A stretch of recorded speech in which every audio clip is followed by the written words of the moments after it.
Ix-xahar tal-Pride huwa żmien ta' riflessjoni dwar id-drittijiet tal-komunità LGBTIQ+.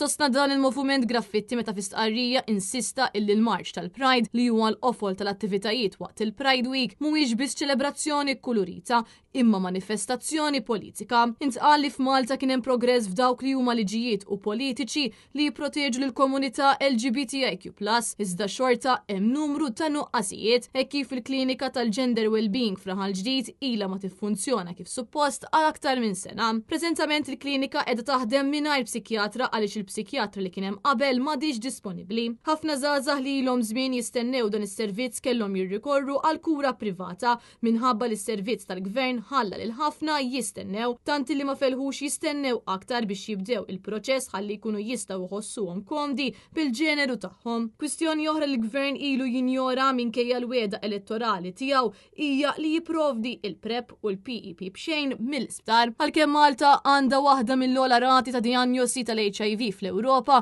is-sistema tas-saħħa għadha ma investitx fil-prevenzjoni tal-marda tal-HIV. Apparti minn hekk is-servizzi tas-saħħa għal persuni trans u non-binary li jinkludu l-kontinwazzjoni tat-trattament tal-ormoni huwa diffiċli ħafna biex jaċċessawhom jekk mhux impossibbli. Dawn is-servizzi huma essenzjali għal persuni trans u non-binary kif ukoll għal persuni bl-HIV.